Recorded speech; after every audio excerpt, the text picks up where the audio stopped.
नमस्ते। इस व्याख्यान के माध्यम से आज मैं आपको आवर्तबीजी पादपों में पाए जाने वाले विभिन्न प्रकार के बीजांड न्यासों के बारे में बताने का प्रयास करूंगा।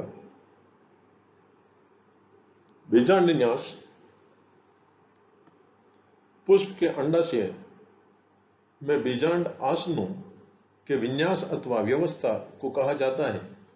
इनके अध्ययन के लिए हम पुष्प के अंडाशय अथवा परिपक्व फल के अनुप्रस्थ एवं लंबवत काट का उपयोग कर सकते हैं और इन बीजांड आसनों पर अंडक लगे रहते हैं। क्योंकि परिपक्व फल बीजांड का रूपांतरित रूप होता है तथा निषेचन के पश्चात बीजांड आसन पे लगे बीजांड बीजों में परिवर्तित होते हैं।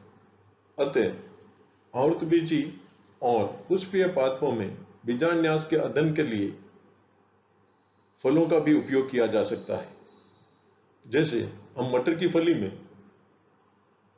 सीमांत प्रकार का बीजांड न्यास देख सकते हैं। टमाटर अथवा भिंडी के फल के अनुप्रस्थ काट में हम अक्षीय प्रकार का बीजांड न्यास देख सकते हैं और उसी तरह ककड़ी कुल के पादपों में फल के अनुप्रस्थ काट में भित्तीय प्रकार के बीजांड न्यास का अध्ययन कर सकते हैं। बीजांड आसन जिन पे बीजांड लगे रहते हैं का निर्माण अंडक के संयोजित सिरों पे होता है। यह उसी अंडक के संयोजित सिरों पे हो सकते हैं अथवा दो निकटवर्ती अंडकों के संयोजित सिरों पे हो सकते हैं। अलग अलग प्रकार के बीजांड न्यास में जो प्लेसेंटा है उसका निर्माण अलग अलग प्रकार से होता है। जैसा हम आगे इनको समझाऊंगा तो बताऊंगा। बीजांड न्यास को समझने के लिए यहां पे मैं आपको टमाटर के फल के अनुप्रस्थ काट के आरेख को दिखाता हूं। उस आरेख में जो सबसे बाहरी आवरण है जिसे हम ओवरीवाल या अंडाशय भित्ति कहते हैं, इस प्रकार के फल में और अंडाशय में 4 कोष्ठक है। इन कोष्ठकों को लोक्यूल कहा जाता है और इन लोक्यूल में प्लेसेंटा लगे रहते हैं। इन प्लेसेंटा पे अलग अलग कोष्ठकों में अनेक बीजांड लगे रहते हैं जो रूपांतरित होकर बीजों में परिवर्तित होते हैं। जैसा कि मैंने बताया कि आवर्तबीजी पादपों में बीजांड आसनों के व्यवस्था और वितरण के आधार पर 7 तरह के बीजांड न्यास पाए जाते हैं। जैसे मार्जिनल, जिसे सीमांत प्रकार का बीजांड न्यास कहते हैं। एक्साइल, जो अक्षीय कहलाता है। भित्तीय, जिसे पेराइटल कहते हैं। प्री सेंट्रल, जिसे मुक्त केंद्रीय। सुपरफिशियल, आधारी, जिसे बेसल, और एपिकल और पेंडुलस, जिसे सिर्फ निलंबित प्रकार का बीजांड न्यास कहते हैं। आगे की स्लाइड्स में मैं एक एक प्रकार के बीजांड न्यास के बारे में विस्तार से बताने का प्रयास करूंगा। सबसे पहले सीमांत अथवा मार्जिनल प्लेसेंटेशन। जैसा कि चित्र में दर्शाया गया है, यह मटर की फली का लंबवत काट है ए में और बी में इसी फली का अनुप्रस्थ काट है। इनमें जो ओवरी के विभिन्न प्रकार के भाग हैं, जैसे बाहरी भित्ति, ओवरीवाल, लोक्यूल, ओव्यूल और प्लेसेंटा, ये सब दर्शाए गए हैं। मटर की फली में सीमांत प्रकार का बीजांड न्यास पाया जाता है, जिसकी खासियत यह होती है कि इस प्रकार के बीजांड न्यास में जो गाइनोसियम है वो सदैव एकांडपी होता है, और अगर ये बहुअंडपी होता है तो व्युक्तांडपी प्रकार का होगा, यानी एपोकार्पस होगा। लेकिन ओवरी सदैव यूनिलोक्यूलर अथवा एक कोष्ठीय होती है, और इस प्रकार के बीजांडन्यास में जो प्लेसेंटा है वो उसी अंडक के संयोजित किनारों पे बनते हैं जिन पे बीजांड लगे रहते हैं, और इनमें जो बीजांड लगे रहते हैं वो एक या एक से अधिक पंक्तियों में लगे रह सकते हैं। उदाहरण मटर है, इंडिगोफेरा है, क्रोटालेरिया है। जो दूसरे प्रकार का बीजांडन्यास है जिसे अक्षीय या एक्साइल कहते हैं, इस प्रकार का बीजांडन्यास जैसा प्रारंभ में मैंने बताया था टमाटर इत्यादि पादपों में पाया जाता है, और यह टमाटर के फल का अनुप्रस्थ काट का चित्र है जिसमें विस्तार से चारों भागों को दर्शाया गया है। लेकिन इसकी खासियत क्या है कि इस प्रकार के बीजांडन्यास में गाइनोसियम है वो द्विअंडपी से लेके बहुअंडपी तक हो सकता है, लेकिन सदैव संयुक्तांडपी प्रकार का होगा। ओवरी है वो भी द्विकोष्ठीय से बहुकोष्ठीय होगी, और ओव्यूल है वो केंद्रीय भाग में उसी अंडक के संयोजित किनारों पे बनने वाले बीजांड आसन पे बनते हैं। और इसका उदाहरण चाइना रोज, टोमेटो और सिट्रस कुल के पादप है। तीसरे तरह का बीजांडन्यास है जिसे भित्तीय अथवा पेराइटल कहते हैं। इस प्रकार के बीजांडन्यास में भी अक्षीय प्रकार के बीजांडन्यास की तरह गाइनोसियम है वो द्विअंडपी से बहुअंडपी हो सकता है, सदैव संयुक्तांडपी होगा।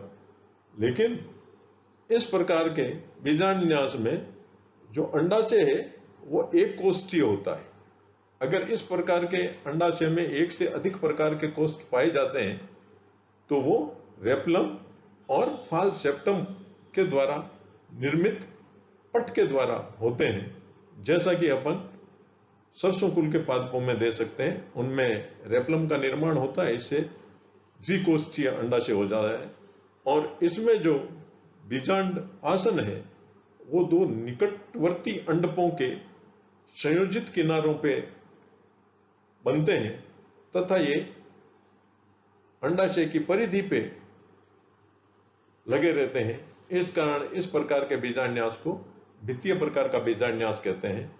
उदाहरण आर्जिमोन मैक्सिकाना, ब्रेसिका यानी सरसों की कई प्रजातियां, कोक्सिनिया इत्यादि इत्यादि। चौथे प्रकार का बीजांडन्यास है जिसे मुक्त केंद्रीय कहते हैं। इसमें गाइनोसियम द्विअंडपी और बहुअंडपी हो सकता है, संयुक्तांडपी प्रकार का होगा।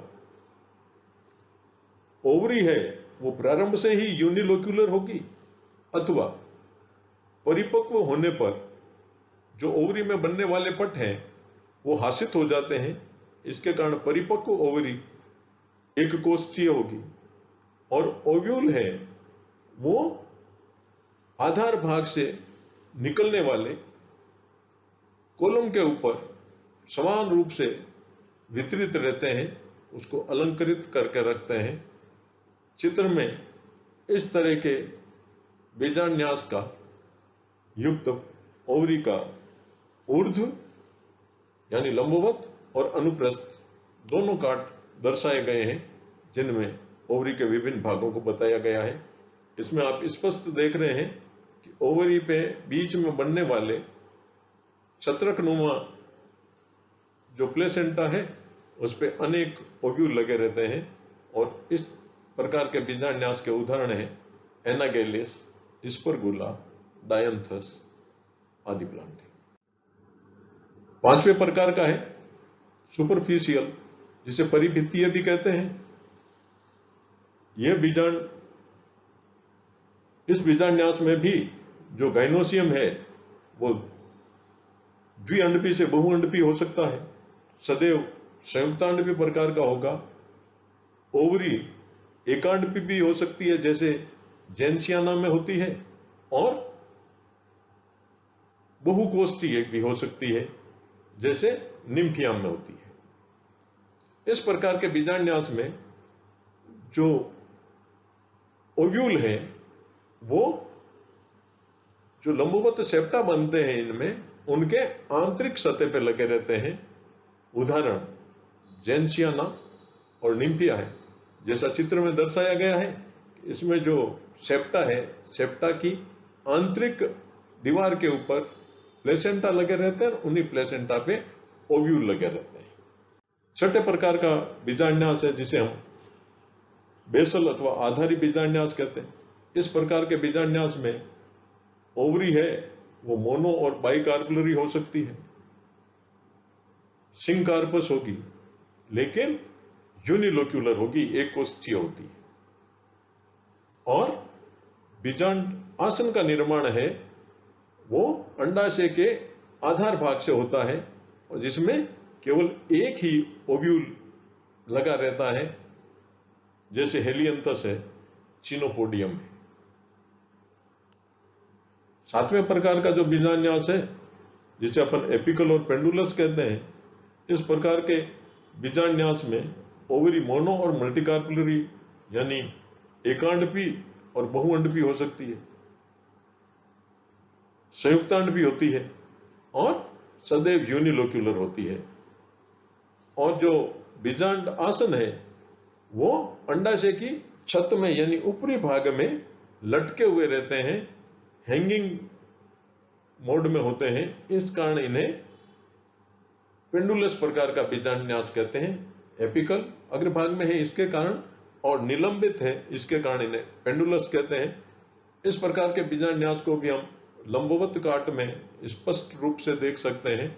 अतः लंबवत और अनुप्रस्थ दोनों काट दर्शाए गए हैं, जिनमें आप देख सकते हैं कि एक ट्राइकार्पुलरी ओवरी में जो दो लंबवत ओव्यूल हैंगिंग और निलंबित रूप से दिखाई देते हैं, इस प्रकार का बीजांड्यास है वो क्विस्ट कैलिस में पाया जाता है, जिसे रंगून क्रीपर भी कहते हैं।